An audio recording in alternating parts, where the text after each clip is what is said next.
نابینا اس کو بھی ان ڈاکوؤں نے نہیں چھوڑا۔ خدا کا خوف کرو، خدا کا خوف کرے، معاشرہ کس جانب جا چکا ہے۔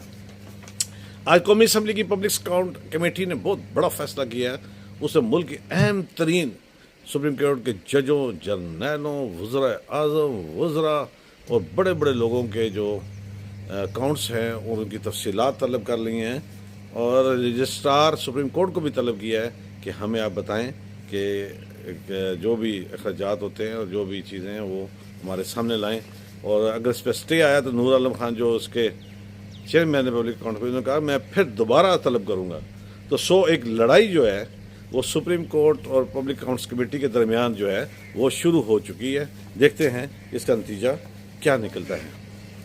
کبوتر نے بتایا کہ آج پی ٹی آئی کی جانب سے جو مذاکرات اور ہو رہے تھے حکومت دونوں کے درمیان، اس کی رپورٹ جو ہے پی ٹی آئی کی جانب سے سپریم کورٹ میں جمع کرا دی گئی ہے۔ تاہم vice chairman P T I Shah Mahmood Qureshi کا یہ کہنا ہے کہ ہم خاصے مایوس ہیں اور مذاکرات جو ہیں اس کو انہوں نے ناکامی کا نام دے دیا ہے اور کہا ہے کہ اس محض وقت کو ضائع کیا گیا اور یہ مذاکرات ہماری جانب سے تو نیک نیتی سے ہوئے، حکومت کی نیک نیتی شامل نہیں تھی اور ہم ان مذاکرات کو ناکام کہتے ہیں۔ مذاکرات کو پی ٹی آئی کی جانب سے ناکام قرار دے دیا گیا ہے۔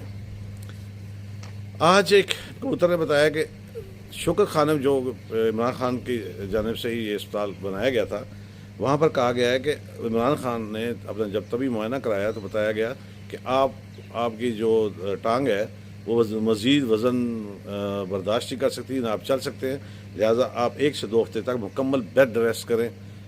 اور کل جو 4 مئی کو اسلام آباد ہائی کورٹ میں عمران خان کی پیشی ہے، تو انہوں نے پہلے ہی بتا دیا کہ میری ٹانگ کو درد ہے۔ تاہم اسلام آباد ہائی کورٹ نے واضح طور پہ کہا ہے کہ اگر کل 4 مئی کو عمران خان صاحب عدالت میں پیش نہیں ہوتے تو ان کی ضمانت کینسل کر دی جائے گی۔ اب دلچسپ مرحلے میں یہ چیز داخل ہو چکی ہے، دیکھتے ہیں عمران خان آتے ہیں یا نہیں۔ تاہم میرے کبوتر کا یہ دعویٰ ہے کہ عمران خان کل اسلام آباد ہائی کورٹ پیش ہو رہے ہیں۔ شوکت خانم کی رپورٹ جو ہے وہ گورنمنٹ ہاسپٹل کے علاوہ عدالتیں کبھی بھی پرائیویٹ ہاسپٹل کی رپورٹ کو نہیں مانتے۔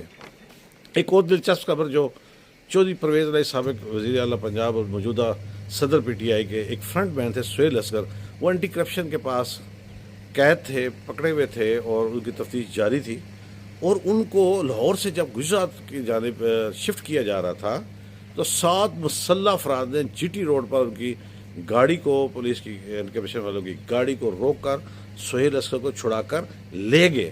ان 7 افراد کے خلاف اگرچہ مقدمہ درج ہو گیا، لیکن یہ واقعہ اگر آپ پولیس اور اینٹی کرپشن پولیس اور ریگولر جو پولیس ہے، اگر وہ ایک مجرم کو نہیں سنبھال سکتے تو وہ آگے کیا کریں گے؟ اس حوالے سے کبوتر نے بتایا کہ آئی جی پنجاب نے سخت نوٹس لیا ہے اور اس میں کئی اہلکاروں کو معطل بھی کر دیا گیا ہے اور اس پر ہائی لیول انکوائری کمیٹی بھی بٹھا دی گئی ہے۔ آج قومی اسمبلی نے ایک پارلیمانی کمیٹی بھی قائم کر دی ہے جس میں وہ نجم ثاقب جو ہیں، وہ جو سابق چیف جسٹس ثاقب نثار کے بیٹے ہیں، ان کی اور ایک امیدوار ابو ذر کے درمیان جو آڈیو لیکس ہے جو سامنے آئی ہیں، اس حوالے سے ایک کمیٹی بنا دی ہے اور انہوں نے کہا ہے کہ 1 ہفتے کے اندر وہ اپنی رپورٹ پیش کریں کہ اس کے اصل حقائق کیا تھے۔ تو اب اس کے حوالے سے دونوں کو طلب کیا گیا ہے اور اس کی فرانسک لیبارٹری سے کرائی جائے گی اور دیکھا جائے گا کہ یہ آڈیو لیکس کہاں کیسے بنی اور اصلی ہے بھی یا نہیں۔ ہونا چاہیے، ایسا لازمی ہونا چاہیے تاکہ اصل حقائق جو ہیں وہ عام آدمی تک ضرور پہنچے۔ تو اب یہ بھی ایک دلچسپ چیز جو ہے وہ سامنے آئی۔ آج خبریں بہت ہی، مجھے یقین ہے کہ آپ کو یہ خبریں اور خبروں پر تبصرہ پسند آیا ہوگا۔ میرے چینل کو سبسکرائب کیجئے گا، لائک کیجئے گا، کمنٹس کیجئے گا، مجھے انتظار رہے گا۔ کل انشاءاللہ نئی خبروں اور نئی بات کے ساتھ حاضری ہوگی۔ چلتے چلتے ہمیشہ کی طرح کہوں گا، جہاں اپنا اور اپنے پیاروں کا خیال رکھتے ہیں وہاں پر ارد گرد موجود مستحقین کا بھی خیال رکھیے جو آپ کی ہمیشہ مدد کے منتظر ہوتے ہیں۔ اجازت دیجیے، اللہ حافظ۔